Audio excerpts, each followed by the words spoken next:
gusto en Somos Live platicar contigo, investigadora, historiadora, escritora. Dime una cosa, en México no somos muy dados a tener muchos héroes.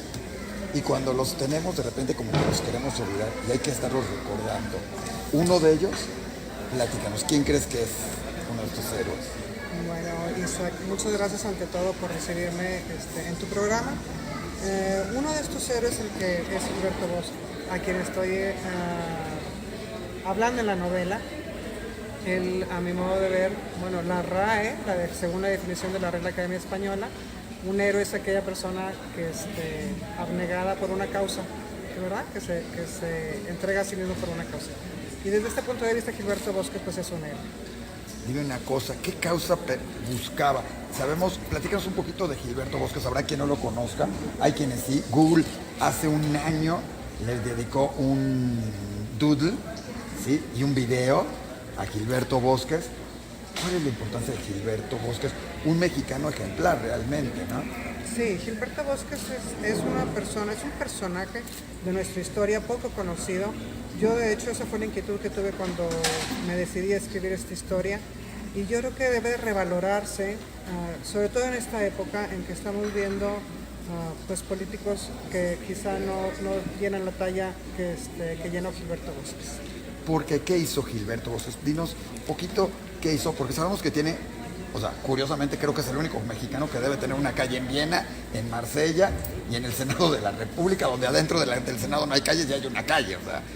Sí, así es, Isaac, es de las pocas personas, el mexicano yo creo que es el único, y bueno, la labor importante que realizó él, entre otras cosas, fue que le tocó vivir durante la Guerra Civil Española y la Segunda Guerra Mundial, estar como cónsul en París y después en Marsella. Entonces, él lleva una labor de facilitar la salida de los españoles que estaban en campos de internamiento francés y traerlos hacia México. Mencionaste campos de internamiento. Son como los campos de concentración de los que tanto se habla en la Segunda Guerra Mundial, que sabemos que existieron. ¿Es similar? ¿A qué se refiere un campo de internamiento francés? ¿Por qué? Sí, se puede decir que son campos de internamiento. Originalmente fueron lugares donde llegaban los refugiados, pero cuando tú tienes a la Guardia Senegalesa a las puertas y si sales te asesinan, pues entonces estamos hablando de un campo de concentración. Sí, o sea, era un campo de prisioneros. No era nada más de como otros lados que es un campo donde la gente puede estar. Ahora, ¿qué hacía Gilberto Bosques? ¿Qué hizo, sí, para salvar a varias de estas personas, a muchos, y ojalá hubieran sido muchos más? Sí, mira, él cuando llegó y vio las condiciones de los campos de internamiento, lo primero que hizo fue hablar con Lázaro Cárdenas, explicarle la situación, él le da carta blanca para que haga lo que tenga que hacer. Gilberto Bosques lo saca de los campos de internamiento, renta 2 castillos, la Reynard y Mongrand, y les da condiciones de vida más dignas. Después ya viene todo el trámite para otorgarles sus visas o sus pasaportes y traerlos a México, conseguir el traslado, los barcos para traerlos. Oye, mencionaste que era con la anuencia de Lázaro Cárdenas, pero tenemos entendido también, por ejemplo, que Gilberto también salvó, en una parte de los que sacó de esos campos de internamiento eran refugiados españoles republicanos, ¿verdad? Es correcto, ellos eran perseguidos por el gobierno de Franco por ser republicanos. O sea, cuando Franco da el golpe de Estado, pues persigue a los republicanos. Todo el gobierno republicano sale a Francia y Gilberto Bosques pues los auxilia. Pero dentro de esa misma época hay otros refugiados, que son los judíos, españoles algunos, franceses muchísimos, alemanes, que además en México existía una ley con un número de judíos, y es más, con un número que era 0 de judíos permitidos, una ley secreta, curiosamente, que nos la hemos visto con varios historiadores que lo han encontrado. Ahí, ¿qué sucede con ellos? También salvó Gilberto Bosques a esta gente, ¿cómo lo salvó? ¿Arriesgó su vida en algún momento con esto? Sí, o sea, él se expuso y expuso la vida de su familia porque llegó inclusive a tener escondidos dentro del consulado a judíos. Él ya tenía visas autorizadas para el grupo de los diamanteros, por decir que venían, y después la Secretaría de Gobernación, por alguna situación, bueno, pues no permitió que llegaran. Sin embargo, hubo otro grupo, no tan grande como Gilberto Bosques hubiera querido, al que ayudó a llegar a México. Y hay muchos testimonios que así lo atestiguan. Sí, bueno, nos hemos oído parte de mi familia tengo tíos que llegaron gracias a Gilberto Bosque, parte de ese grupo de los que mencionas, que llegaron, la familia de Leo Zuckerman, como tal, de los Cats y de varios más que tú investigaste. ¿De quién investigaste en estos casos? ¿Cómo llegas?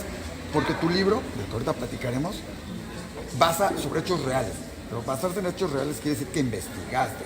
¿O te lo platicaron nada más? ¿O cómo funciona esta investigación? Sí, no hubo una labor de investigación, tanto en la parte de la función diplomática de Gilberto Bosques, en la Secretaría de Relaciones Exteriores, como con los testimonios de las personas que sobrevivieron y que llegaron después a México. ¿Verdad? Testimonios que son válidos y que me encontré algunos en el mismo diario judío, como en la historia de Bruno Schroeder, que queda documentada en la novela, la historia de Anna Segers, que también queda documentada en la novela. Oye, por ahí ya que hablaste de estos medios, todo, me dicen que te inspiraste para empezar a escribir tu libro, la que ahora la tenemos, en algo que encontraste, en una noticia que curiosamente, ¿dónde la encontraste? Platícanos, porque además es interesante que un libro salga de algo en ese sentido. Claro, yo no conocía la historia de Gilberto Bosques, no sabía quién era este mexicano y me topé en un artículo del diario judío sobre el homenaje que le habían hecho en la ciudad de Viena, cuando abrieron la avenida Gilberto Bosques Promenade, y era una noticia que venía ahí, o sea, en el diario judío. Entonces de ahí nace la primera inquietud para investigar más sobre Gilberto Bosques y por ende después para escribir la novela. Y hablaste con la familia, ¿qué te dijeron? Sabemos que hay algunos miembros de la familia por acá y todo, y hay una fundación y todo esto. ¿Qué hiciste en esa labor de investigación? ¿Con la familia, con otros? Sí, Laurita Bosques muy amablemente me permitió entrevistarla. Estuve con ella un par de días y bueno, otros miembros de su familia también. Pero el nieto, creo. Sí, Gilberto Bosques III, que era su nieto, fue con el primer contacto que tuve.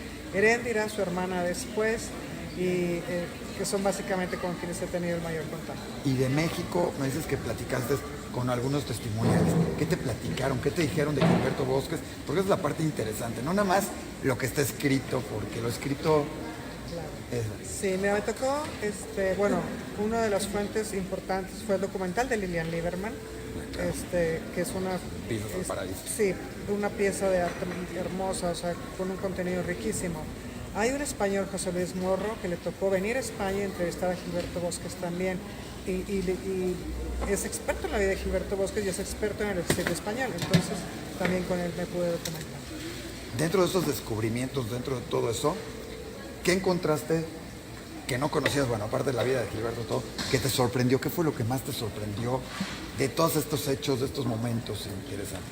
Sí, a mí me llamó mucho la atención cómo él como diplomático, en una situación tan difícil, en una época tan complicada como fue la Segunda Guerra Mundial y previamente la Guerra Civil Española, no se contentó con hacer lo que debía, sino que fue más allá.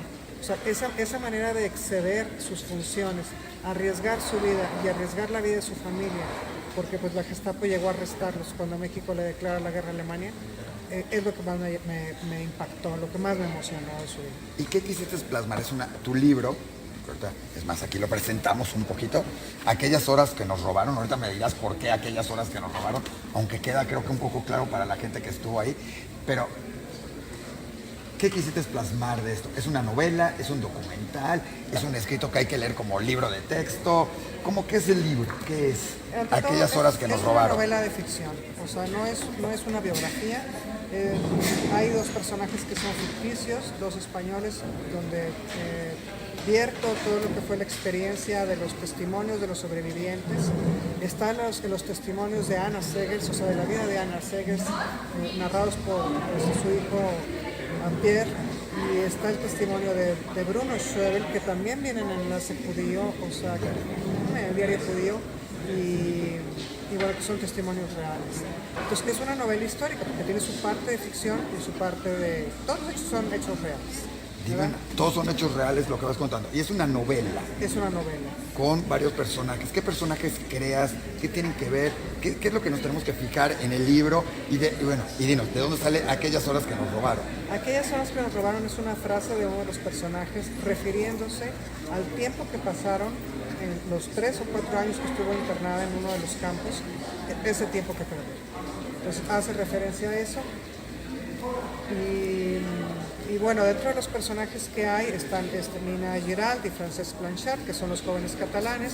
Hay un personaje mexicano muy simpático, Mariano, que refleja todo lo que es la parte de México también.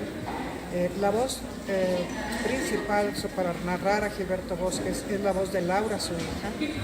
Entonces ella lleva una de las voces principales.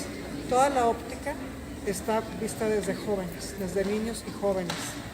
Es importante que ellos recuerden lo que, bueno, que ellos vean lo que sucedió y lo que puede estar sucediendo y lo que va a suceder, porque es algo que lo que sucedió en esa guerra es algo que, aunque te lo cuente, no lo crees.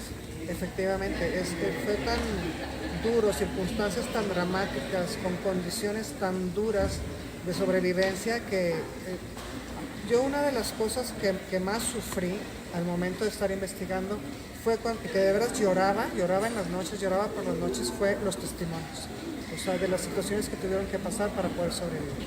Es una cosa desgarradora. Dime algo, ¿qué te dijo Laura? Ya supo de este libro, ya lo vio Gilberto. Los de la Fundación Gilberto Bosques, hay una fundación que está en Tijuana y en San Diego, que es importante, que creo que fue además tu contacto para Fue el empezar primer esto. contacto, claro. ¿Qué te dijeron en la fundación? ¿Qué te dijeron? ¿Qué te han dicho de antes, ahorita y si ya vieron el libro? Sí, mira, yo antes de publicarles les hice llegar el manuscrito, o sea, porque a mí me interesaba mucho que los hechos relacionados con Gilberto Bosques fueran muy fieles. Entonces, Laurita, sobre todo, lo revisó, no me hizo más que un cambio solamente, y esta parte que me cambió fue donde yo decía que Gilberto había sentido miedo, y ella me dijo, no, es que no sintió miedo, o sea, y si lo sintió, nunca lo manifestó, porque él dijo, no hay tiempo para tener miedo, porque el miedo te detiene. Entonces, él no se detuvo para hacer lo que tuvo que hacer. ¿De qué sintió miedo? ¿De qué podría sentir miedo? Porque algunos dirían que pues, lo hizo con la anuencia, era diplomático mexicano, o sea, tenía sus papeles, cualquier problema lo hubieran traído, o sea, eso es lo que nos imaginamos. Sabemos que eso no sucedía en la Segunda Guerra Mundial, pero digamos, ¿de qué sentía miedo si iba, por un lado sí con la anuencia, por la parte de los judíos, no con la anuencia? Entonces, ¿de qué podría tener miedo según tu investigación y todo esto? Sí, pues mira, él tenía a la Gestapo encima, Sí. tenía a la Falange encima, a Urraque, ese personaje español que fue tremendo también, tenía a la policía japonesa encima. La japonesa, ¿sabes? Hasta la japonesa tenía, o sea, los tenía todos encima. A su chofer personal lo quisieron sobornar, o sea, entonces el haber escondido judíos en el consulado, tú sabes lo que significa. Claro. Entonces, pues, razones para que tuviera miedo sí hubo. Oye, dices, escondió judíos, rescató españoles. Mucho de esto ni siquiera está documentado. O sea, y muchos dirían, como no está documentado, no es cierto. Digo, vivimos en un país realmente donde muchas cosas no están apuntadas, donde hay de todo. Pero, ¿qué tan importante es y cómo saber que esto es verdad cuando no todo está documentado? ¿Sí? Y muchos podrían decir, nah, no hizo nada. Sí, la mayor parte de lo que hizo en su labor clandestina no hay documentación. O sea, no queda una constancia, una fotografía, ¿verdad?, donde está a las personas a las que está escondiendo. No hay un documento que diga. Además, cuando la Gestapo se los apresó, se deshicieron de todo el archivo diplomático porque ponía en riesgo justo la poca información que había o la información que había, la tuvieron que destruir para no poner en riesgo la vida de las personas a las que habían estado protegiendo. ¿Hay algún pasaje en el libro que te sorprenda, que digas, fíjense, porque hay, o sea, acabamos de leer un libro de otro escritor muy interesante, en el que te dice, en el que pocos se dan cuenta que los niños se vuelven ladrones, con la anuencia de todo el mundo, decir, hasta los niños perdieron la inocencia.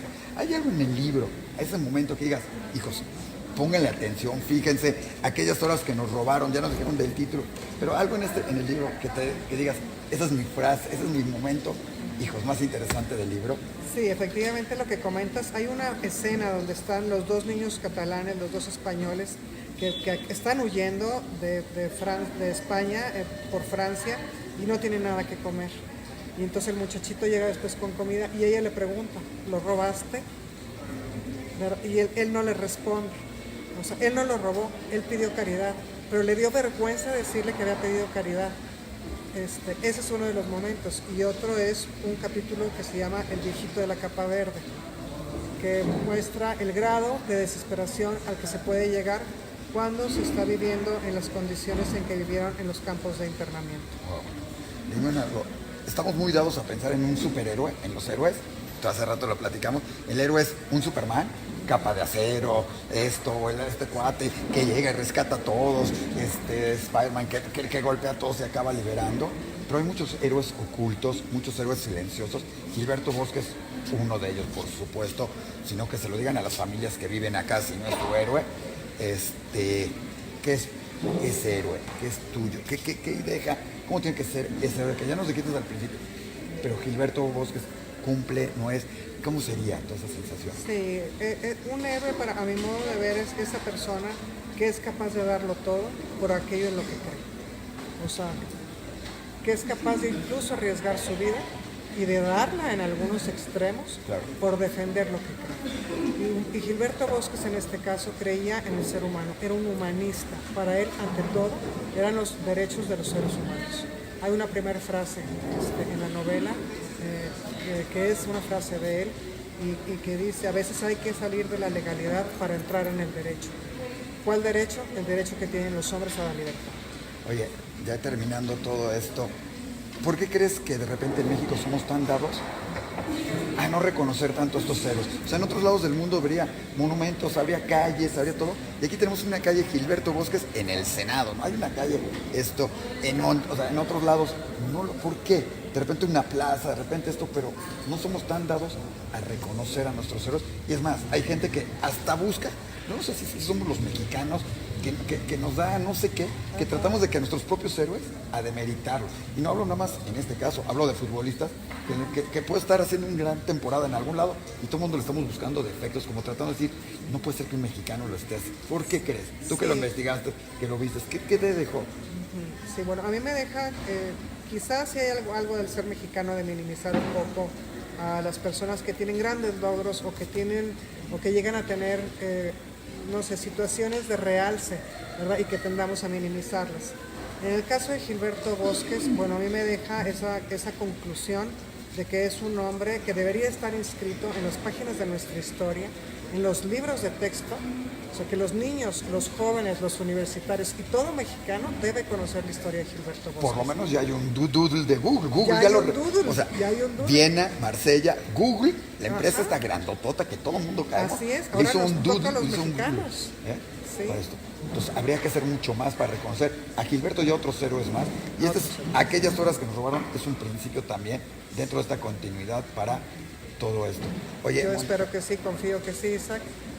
Y te agradezco muchísimo el estar aquí en este momento para que con este medio de poderlo también hacer. No, yo creo que tenemos que agradecerte a ti, traer a la luz, cuando otros tratan de ocultar algunas cosas y de demeritar a estos héroes, traer a la luz nuevos documentos, nuevas cosas, nueva información que hablan de que los mexicanos somos capaces, y no nada más los mexicanos, de que el ser humano es capaz de haber ayudado a otros en estas circunstancias, porque muchos dicen, es que no podía hacer nada. Bueno, creo que Gilberto Bosque y algunos muchos más, como todos los que se han reconocido también por casi por actuación de otros, son un ejemplo. Sí, definitivamente que sí, porque no es que no hizo nada, hizo mucho, hizo bastante. Y tan hizo, ¿verdad?, que la Gestapo lo llevó preso a él y a su familia. Pues muchísimas gracias, no se lo pierdan, léanlo, búsquenlo, se van a entretener, está muy bueno, y además nos mete a los personajes en vida propia. Así es. Muchas Gracias. gracias. Luz.